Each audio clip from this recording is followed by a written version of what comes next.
Oui, oui, manager.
Allô? Bonjour.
Il y a un problème de connexion ou quoi?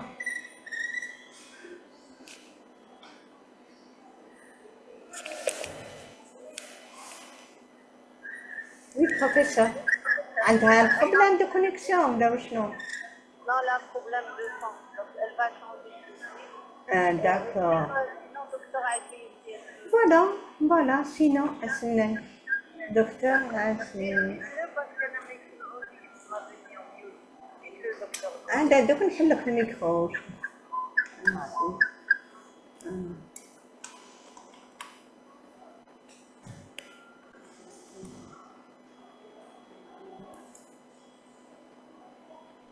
Professeur, voilà. Très bien.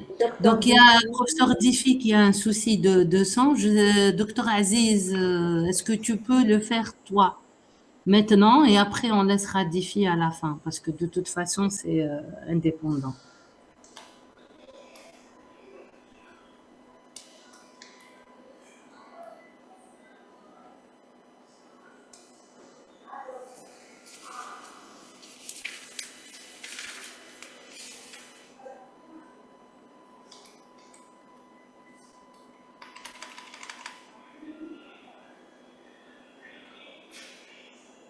Apparemment, même le docteur Aziz n'est pas connecté.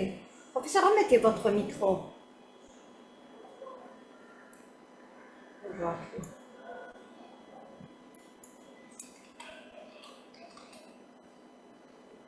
Ne coupez pas votre micro, laissez-le allumé. Laissez-le activé. Docteur Gougem, elle demande la main pour le partage d'écran et le micro, docteur Aziz. Alors, Elle est prête, hein? Aziz. Mais moi, je ne l'ai pas. C'est docteur Aziz ou autre chose? Tout à l'heure, c'était écrit docteur Aziz. Oui, oui, tout à fait. Donc, Mais elle demande juste le partage et... Oui, mais il faut qu'elle se manifeste. Elle me dise c'est quel... j'ai réécrit. Est-ce qu'il se fait le prénom? Est-ce que c'est... Oui, je suis en train de voir moi aussi. Si, Je l'appelle tout de suite. Est-ce que c'est j'ai pas écrit Galaxy? docteur Aziz, ça ne donne rien du tout. Galaxy. Maintenant, je l'appelle. Hein. Oui, mais ton nom, Sohila. Non, mais est-ce que tu t'es connecté avec Docteur Aziz? Parce que tu figures, c'est Docteur.Aziz. Normalement, elle figure, Docteur Google. Oui, on t'a vu. Ah, voilà, il est là. C'est Elle est bon. là. Aïe, demandez d'activer votre micro. Non. Aïe, complètement. بحرتي. Voilà.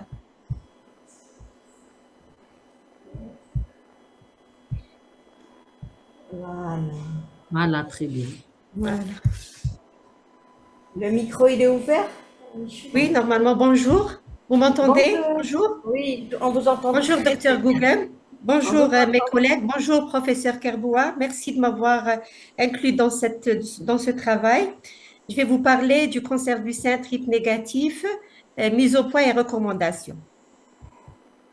Comme vous le savez, le cancer du sein est défini histologiquement par des récepteurs hormonaux œstroprogestatifs négatifs avec un seuil inférieur à 10% des cellules marquées et un HER2 négatif en immunohistochimie, score 0, score 1 croix et score 2 croix avec une hybridation in situ négative.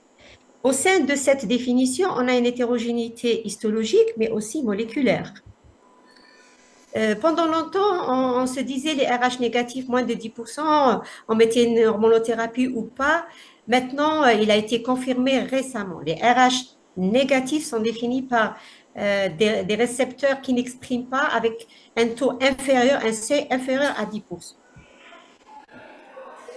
Ils représentent pratiquement environ 11% par rapport aux autres sous-types de cancer du sein.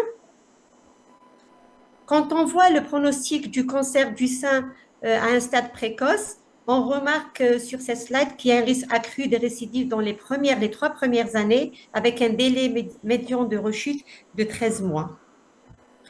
Quant au pronostic au stade métastatique, Et on a les survies les moins médiocres, les plus médiocres avec une médiane de survie de 14 mois.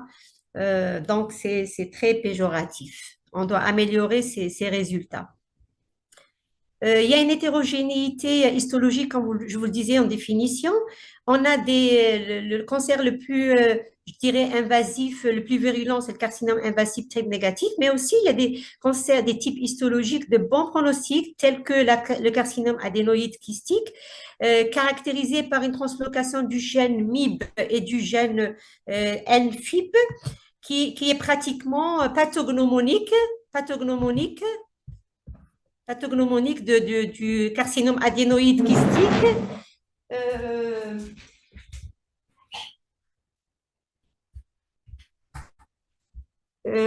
Les autres types histologiques de pronostic intermédiaire, donc c'est le carcinome riche en lymphocytes intratumoraux, anciennement appelé le médulaire, et le carcinome apocrine.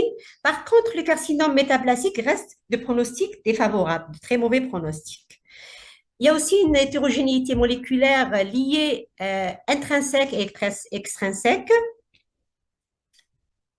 Cette hétérogénéité, comme en témoignent ces différentes classifications moléculaires, on a pratiquement plusieurs sous-types dans le triple négatif, le basal-like 1, le basal-like 2, le luminal à androgène au récepteur androgénique positif, les mésenchymal-like, qui sont différents par leur chimiosensibilité, par leur pronostic, par leurs caractéristiques moléculaires et ainsi thérapeutiques envisageables. Quant au stroma tumoral des tumeurs triple négatifs, le micro-environnement tumoral est important. L'expression des TIL, qui sont l'infiltrat lymphocytaire péritumoral, est un facteur pronostique et prédictif, notamment en situation néoadjuvante.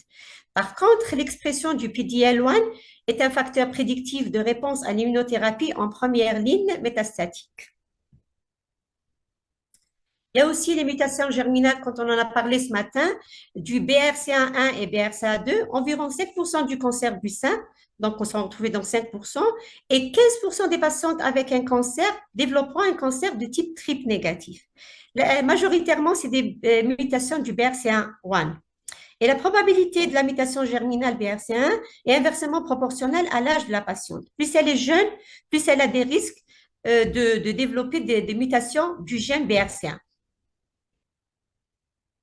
On va commencer par le cancer au stade localisé.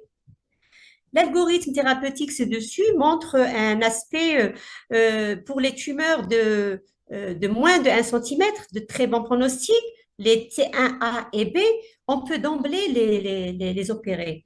Ensuite, par la suite, on peut proposer une chimiothérapie pour les tumeurs plus de 5 mm. Et ça sera une chimiothérapie classique systémique à base de taxane et d'anthracycline. Par contre, dès lors que la tumeur dépasse les 1 cm, c'est-à-dire les T1C ou T2 jusqu'à T4 ou bien N+, donc elle devient des tumeurs à haut risque. À ce moment-là, donc on a deux volets. Les tumeurs inférieures à 2 cm avec un 0 sans infiltrat ganglionnaire, on peut proposer un schéma de néoadjuvant incluant des taxanes et des sels de platine séquentiels avec des anthracyclines, bien sûr. Donc, on ne met pas de l'immunothérapie. Par contre, les tumeurs de plus de 2 cm ou N+, à ce moment-là, on fait un traitement néoadjuvant incluant des taxanes, des sels de platine et des anthracyclines plus pembrolizumab. Ensuite, on va les opérer et en fonction de la PCR ou non PCR, on va continuer le traitement adjuvant. Donc, on va commencer par la place de la chimiothérapie et notamment la place des schémas thérapeutiques. Donc, on avait dit la base, c'est associer des anthracyclines au taxane, que ce soit paclitaxel ou docetaxel. Le schéma thérapeutique dose dense, c'est-à-dire un schéma tous les 15 jours, a été évalué sur des grands essais incluant pratiquement 11 000 femmes et a retrouvé une diminution de risque de récidive de 3,8% à 10 ans et aussi une diminution de mortalité, comme vous pouvez le constater, c'est sur ces deux slides. Qu'en est-il des sels de platine? Eh bien, sur cette méta-analyse publiée en 2022, l'ajout des sels de platine, du carboplatine, a permis une augmentation significative de survie sans événement sur les 5 essais, des grands essais, 5 essais études de phase 3. Par contre, il n'y a pas eu d'amélioration de la survie globale. Qu'en est-il? On avait vu qu'il y avait des classifications moléculaires et une hétérogénéité moléculaire. Donc, c'est un cancer très immunogène et l'immunothérapie, notamment les inhibiteurs des PD-L1, ont été évalués sur des grands essais. Et je vais vous parler aujourd'hui du pembrolizumab en situation précoce avec l'étude Keynote 522, qui est une étude en situation qui a randomisé des tumeurs triple négatives à haut risque, comme vous pouvez le voir, plus de 18 ans, en deux bras, avec un ratio 2-1, 2 en faveur du bras pembrolizumab chimiothérapie. Cette chimiothérapie incluait des sels de platine, des taxanes et des anthracyclines, versus chimiothérapie plus placebo. L'effectif était de 1174 patientes. Ensuite, après un délai néoadjuvant, on opère les malades. Et après, il y a une autre phase qui est la phase adjuvante qui a comparé le pembrolizumab en adjuvant versus placebo. L'objectif primaire principal de l'étude était le taux de PCR et la survie sans maladie. Secondairement, aussi le taux de PCR, la tolérabilité et la survie globale dans la population PD-L1 positive. En voici les résultats. Donc, l'ajout du pembrolizumab à la chimiothérapie a permis d'améliorer la PCR, le taux de PCR, par rapport à la chimiothérapie plus placebo, avec un delta de 13,6. Et aussi, en analyse intermédiaire, il a permis aussi d'améliorer la survie sans événement. Donc, il y a eu des évaluations à 18 mois et vous constatez que les courbes continuent à s'écarter, témoignant d'un effet continu de l'immunothérapie.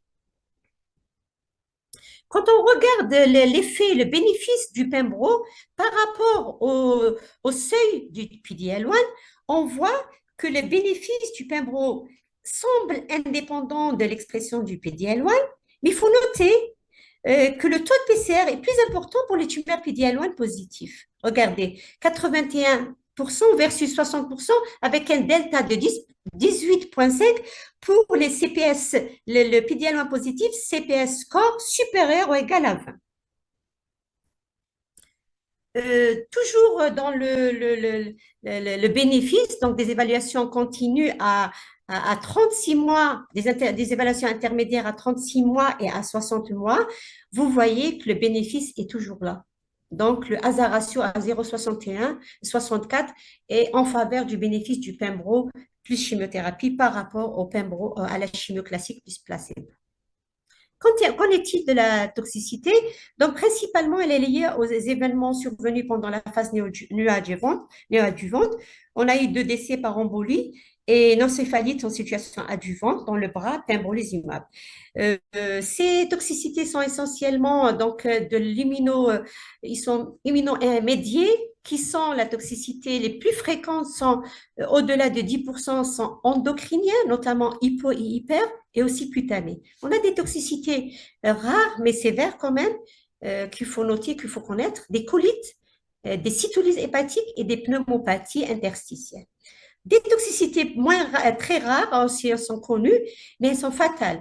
Elles sont moins de 1%. Des myocardites, des insuffisances surrénaliennes, hypovisettes et des syndromes de Guillain-Barré. J'attire votre attention, c'est très important.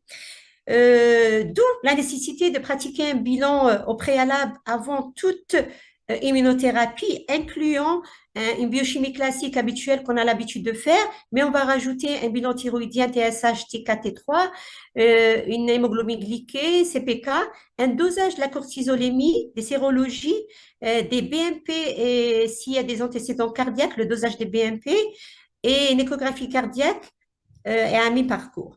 Et pendant la chimiothérapie, pendant l'immunothérapie, pendant le traitement, il faut répéter ces dosages à mi-parcours de traitement à chaque pratiquement cycle.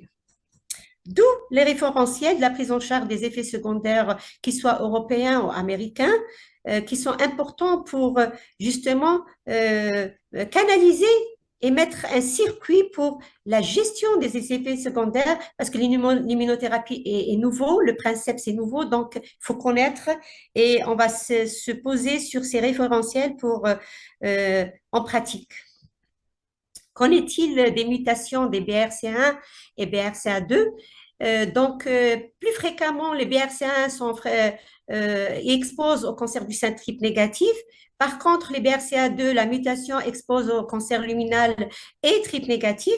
Et dans ce cas, on avait dit tout à l'heure, professeur Kerboua, elle avait dit que c'était les gènes BRCA1, BRCA2 étaient des gènes suppresseurs de tumeurs.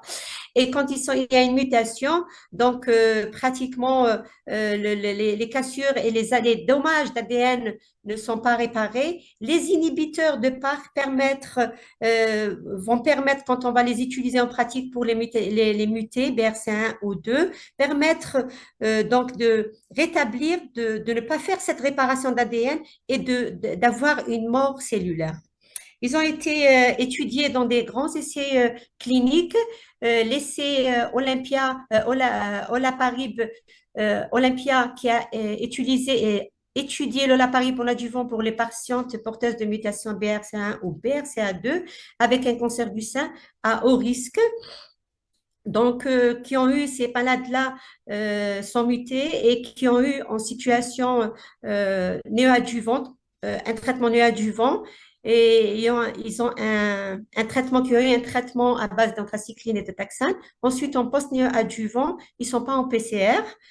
Ou en adjuvant, ils ont un reliquat, que ce soit tumoral PT plus de T2 en histologique ou un N positif, donc à haut risque dans les deux sens, néoadjuvant, adjuvant.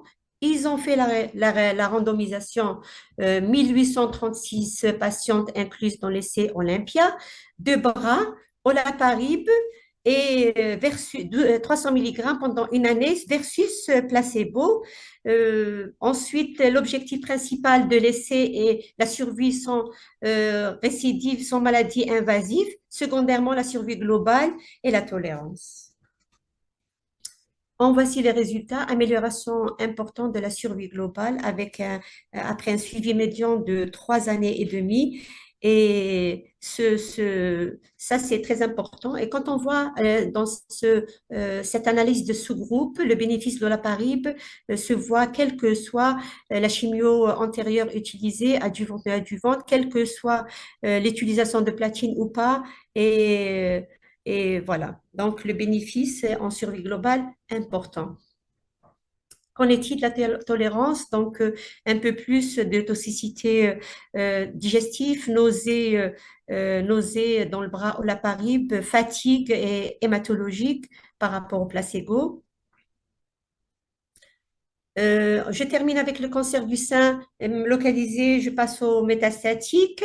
Donc, vous le savez, en métastatique, le but, c'est d'améliorer, de prolonger la survie, de contrôler les symptômes, minimiser les toxicités, d'améliorer la qualité de vie.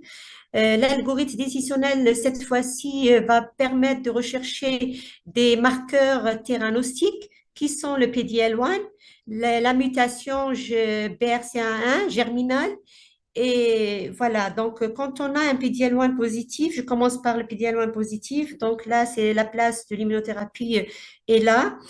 Et l'étude Keynote 355 a permis, qui est une étude de phase 3, randomisée double aveugle, multicentrique, qui a randomisé des tumeurs triple négatives métastatiques inopérables, localement avancées, donc absence de traitement, donc en première ligne là, avec 847 patientes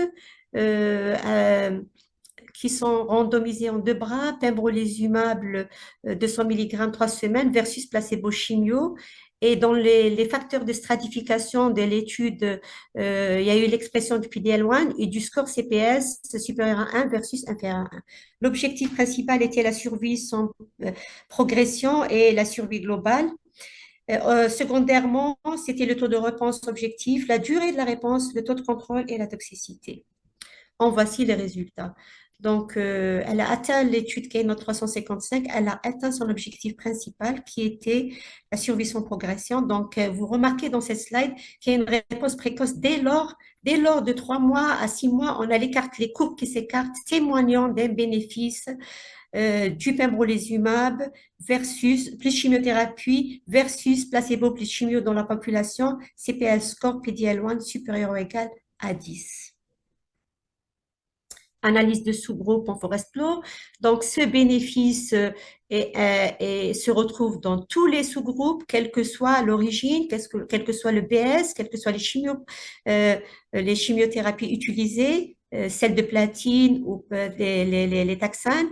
Le traitement, les chimios néoadjuvantes qui ont été reçues en néoadjuvant en adjuvant, donc le bénéfice est là. Et l'intervalle sans maladie libre, plus de 12 mois ou moins de 12 mois. Et quand on va regarder le bénéfice du pembrolizumab, vous regardez que rien ne se passe pour les CPS score PD-L1 supérieur à 1 ou par contre, quand il est supérieur à 10, vous voyez dans la première slide que les courbes se séparent et le bénéfice est là. Donc, 23 mois versus 16 mois pour le bras incluant pembrolizumab plus chimiothérapie.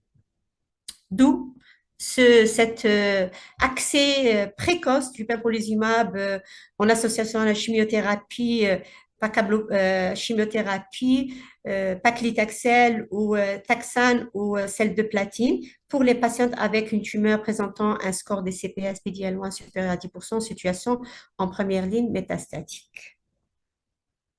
Qu'en est-il de la toxicité? Donc, vous voyez les effets secondaires, tout grade confondu. Donc, la répartition, elle est presque la même dans les deux bras, 96-95, essentiellement hématologique, anémie, neutropénie, aussi la fatigue, l'asthénie, les nausées. Pour les effets secondaires immunomédiés, donc on a eu tout grade, on a eu plus d'effets dans le bras pembro plus chimio et ça c'est logique. Donc il y a eu des hypothyroïdies, comme je disais tout à l'heure, 15% versus 3%, l'hyperthyroïdie, ensuite les pneumobactères plus rarement et les colites 1,8%. Je passe au volet inhibiteur du PARP.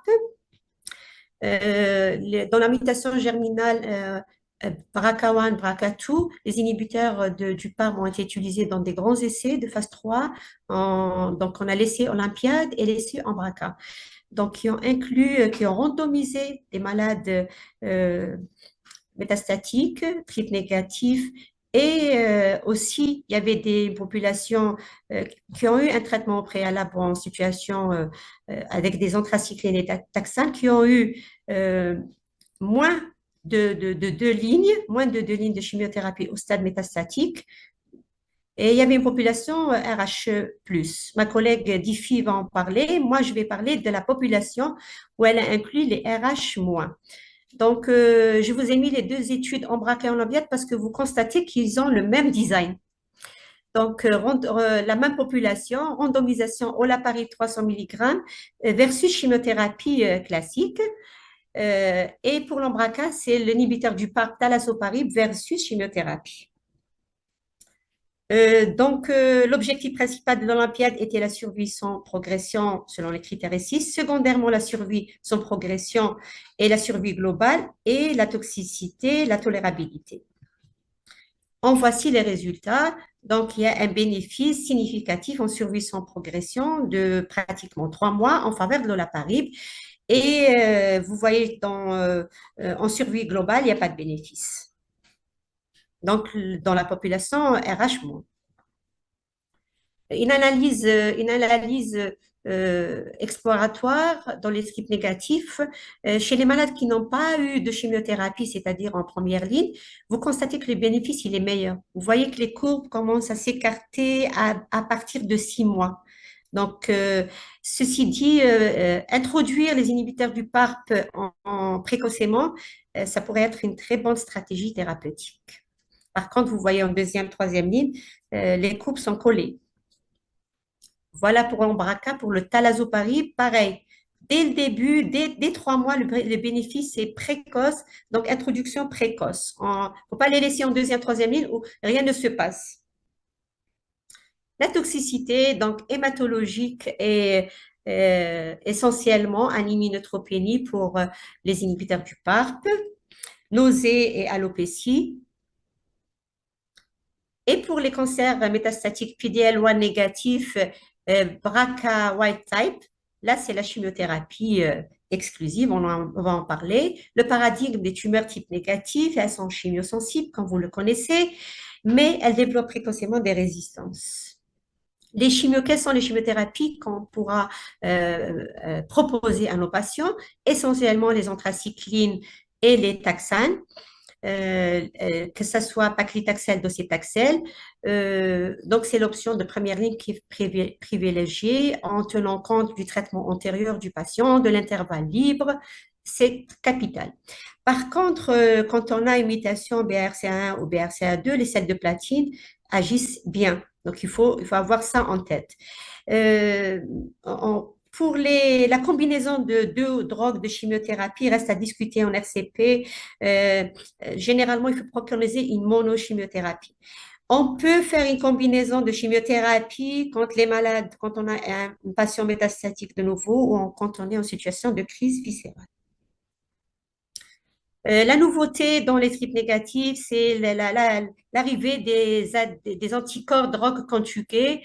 Donc, c'est des nouveaux de troisième génération. On a l'anticorps euh, monoclonal lié à un agent cytotoxique, l'effet cytotoxique il est ciblé, libération de l'agent à l'intérieur de la cellule tumorale exprimant l'antigène de surface, ciblé par l'anticorps bien sûr, réaction anticorps-antigène, et internisation et endocytose, donc libération, donc on a des lysosymes d'endocytose, libération de l'agent cytotoxique de la drogue. Avec les troisième générations, le truc important, l'élément important, c'était l'effet bystander. C'est quoi? Cette activité cytotoxique sur les cellules tumorales n'exprime pas la cible de l'anticorps par la diffusion, par juste diffusion membranaire du composant cytotoxique libéré par du linker. Donc, voilà, le linker, il est là. Et donc, quand il va être hydrolysé, il va libérer la drogue en milieu, dans le stroma, en fait, dans le micro-environnement. Donc, c'est ce qu'on appelle l'effet bystander. Donc, on a un double effet. Et ça lui confère une cytotoxicité importante et une spécificité très importante. D'où l'introduction rapide, l'autorisation grandiose d'autorisation du sacituzumab govitecan dans le cancer du sein métastatique par rapport dans le cancer du sein triple négatif. L'essai qui a évalué l'apport du sacituzumab govitecan en situation métastatique, c'est l'essai ASCENT.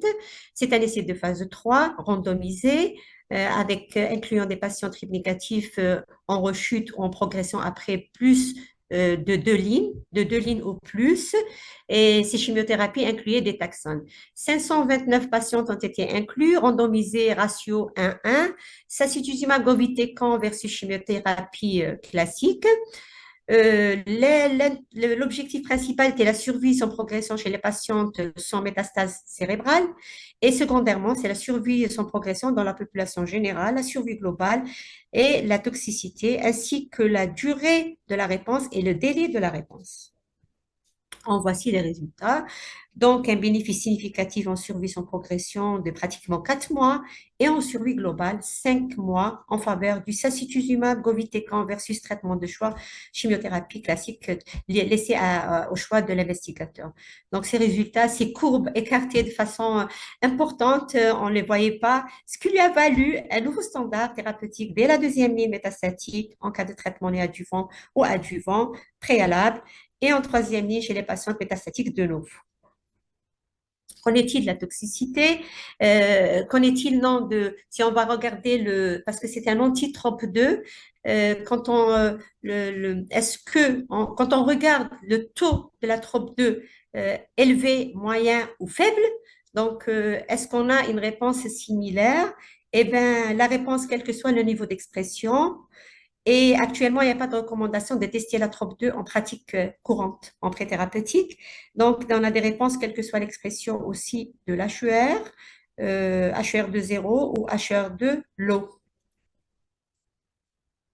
Quand on voit une analyse de sous-groupe, donc vous voyez le bénéfice de survie globale et de survie sans progression chez les patients avec une tumeur HER de low, HER0 est retrouvé. La toxicité, donc aucun décès qui est lié au traitement, pas de neuropathie de grade plus de 3, ni de pneumopathie interstitielle qu'on craint toujours. Il y a eu un décès lié au traitement, donc le tropinifébril. Et quand on va regarder les effets, les autres effets secondaires, donc on a son digestif, des nausées, des vomissements, des hématologiques, anémie, leucopénie, thrombocytopénie et fatigue générale, d'autres effets. Donc, je vous rapporte cet essai, cette étude toujours dans le même contexte. C'est une actualité ASCO 2025. C'est l'étude Ascent 04 Keynote D19 qui a évalué l'ajout du pembrolizumab au sacituzumab govitecan versus chimiothérapie plus ce pembro, qui est le standard. Donc, c'est des patientes triple négatifs non traitées, localement avancées, non résecales, métastatiques, PDL1 positif, score CPS supérieur ou égal à 10. Le test, c'est le C322. C'est des malades qui pouvaient avoir un traitement plus de 6 mois depuis un traitement adjuvant ou néoadjuvant. 443 patientes. Sonia, pardon, c'est professeur Kerbois. Essaye d'activer, comme ça on aura au D'accord. moins. Je termine, il ne me reste pas beaucoup. Il me reste pas beaucoup. Merci. 400, il n'y a pas de souci, merci. 443 patientes incluses dans deux bras, 1-1, sacituzumab plus pembro versus standard, chimio plus pembro. Principalement, le critère est la survie sans progression, secondairement, la survie globale. Voilà les courbes, voilà un bénéfice. L'association immunothérapie plus sacituzumab govitecan a amélioré nettement la PFS et avec une réduction de 35% de risque. Toxicité équivalente dans les deux bras. Là, j'attaque le volet HER de l'eau, donc le ciblage de l'HER de l'eau. Pratiquement l'HER de l'eau, c'est-à-dire en immunohistochimie, à une croix ou à deux croix avec un non-amplification. Dans les cancers du sein triple négatif, 36% des patients expriment ce HER. Il a été étudié dans l'essai Destiny Breast 04, qui est un essai de phase 3, randomisé, contrôlé, randomisation de bras, chimiothérapie classique versus trastuzumab deruxtecan. Objectif principal était la survie sans progression, secondairement la survie globale et la survie sans progression. En voici les résultats, ils sont très très importants. Bénéfice significatif en survie sans progression de pratiquement 6 mois et en survie globale 9 mois chez les patientes qui présentent une tumeur triple négative HER de l'eau. Dans la toxicité, donc la répartition, il y a eu plus d'effets secondaires dans le bras trastuzumab deruxtecan et c'est des toxicités, surtout cytolyse hépatique sévère. Voilà. Je termine par les recommandations algériennes, les guides de 2024. Pour les tumeurs triple négatives de très bon pronostic au stade 1, le standard est la chimiothérapie adjuvante après chirurgie si la taille tumorale est supérieure à 5 mm. Pour les stades, qu'en est-il, qu'est-ce qu'on propose comme chimiothérapie pour ces stades de très bon pronostic qu'on opère, donc on ne fait pas de la chimio adjuvante, on propose un schéma à base d'anthracycline et de taxane, essentiellement le paclitaxel, qui soit en chaque 21 jours ou bien hebdomadaire. Les stades 2, donc les stades 2 ou 3 et 3 localement avancés. Donc là, il faut commencer par une chimiothérapie néoadjuvante, incluant le pembrolizumab, si la tumeur est plus de 2 cm ou elle est 1+. Si on a réponse pathologique complète, on ne fait pas de traitement adjuvant. Par contre, s'il y a une maladie résiduelle, on fait 6 à 8 cycles de capecitabine en adjuvant, qui peut être associé à la radiothérapie. Cette chimiothérapie néoadjuvante, c'est toujours le principe, la base, c'est un protocole incluant le paclitaxel, les taxanes, que ce soit paclitaxel, hebdo de préférable, 80 mg par mètre carré quand c'est possible, ou bien, si ce n'est pas possible, paclitaxel associé à une anthracycline, que ce soit Adria ou Epi. Et pour les malades de stade 4, les recommandations, donc c'est les chimiothérapies, plus ou moins bevacizumab. Et je vous remercie.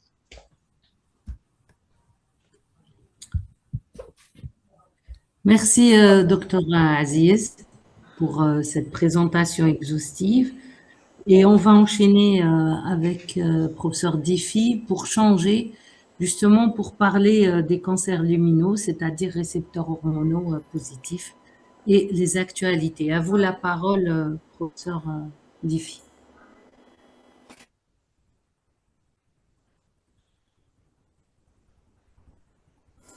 J'active le micro. J'ai activé le micro. Hein. Vous avez activé Est-ce que son téléphone, c'est écrit professeur Diffie? Oui, c'est écrit Diffie, oui.